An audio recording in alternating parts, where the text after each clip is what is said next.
یہ محبت اور عقیدت کی ایک صورت ہے اور اس نیت سے درود پڑھنا بالکل منع نہیں۔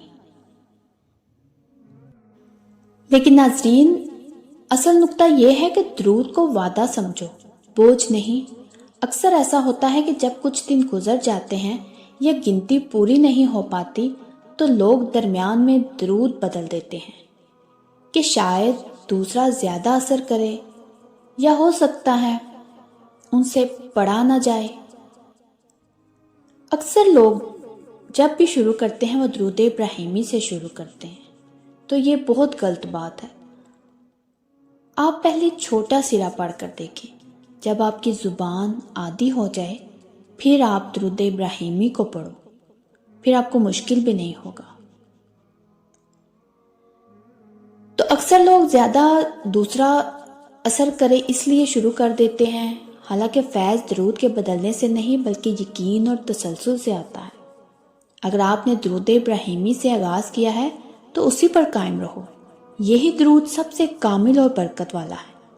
اور اگر کبھی تھکن یا مجبوری سے رک بھی جاؤ تو ڈرنے کی ضرورت نہیں، بس نیت تازہ کر کے دوبارہ شروع کر دو۔ اللہ نیتوں کو دیکھتا ہے، تعداد کو نہیں۔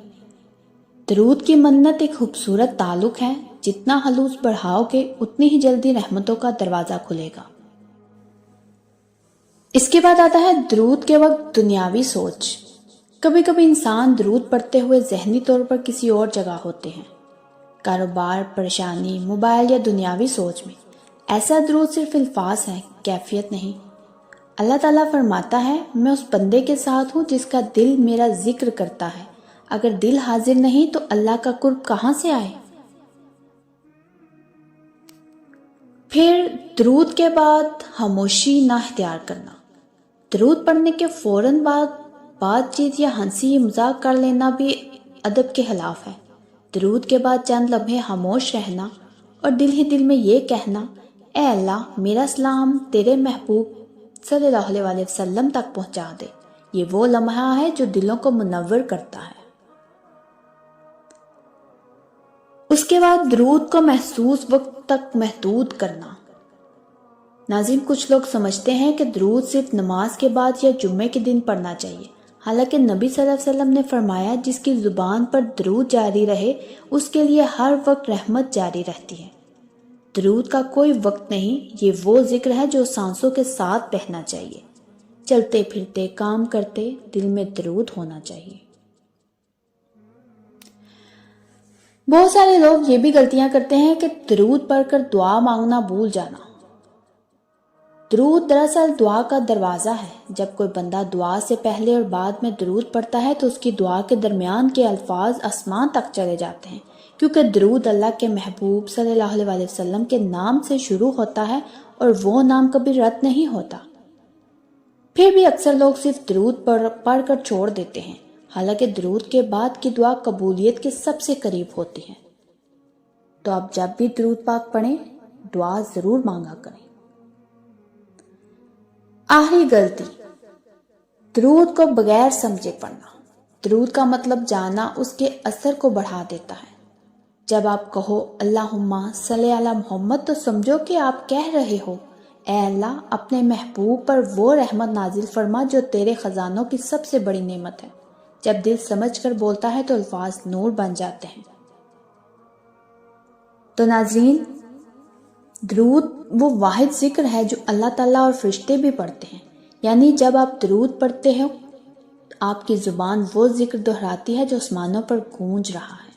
سوچو اگر فرشتے بھی درود پڑھتے ہیں تو پھر وہ بندہ کتنا خوش نصیب ہوگا جو زمین پر وہی ذکر کر رہا ہو جو آسمان پر جاری ہے۔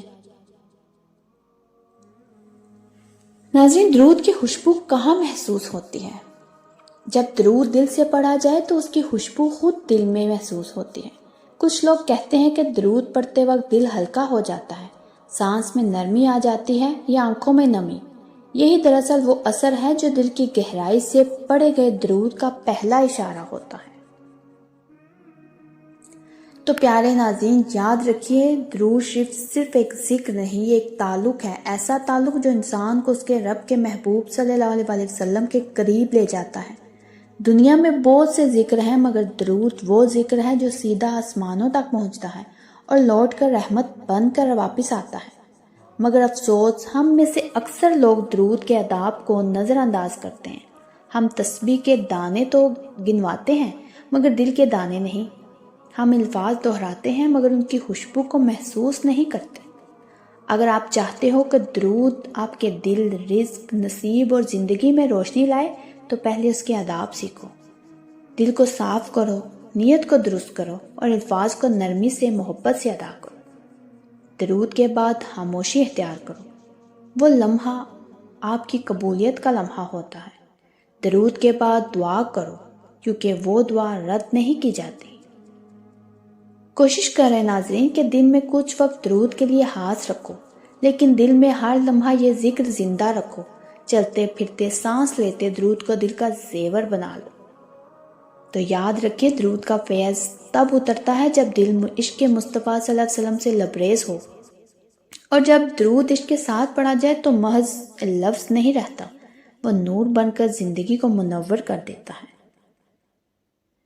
ایسے پڑھو جیسے آپ واقعی ان کے سامنے سلام پیش کر رہے ہو۔ ایسے پڑھو جیسے یہ آپ کی آخری بار ہو۔ تب آپ دیکھو گے دل کا بوجھ ہلکا ہو جائے گا، زندگی میں برکت اترے گی اور وہ سکون ملے گا جو کسی دنیاوی چیز سے نہیں ملتا۔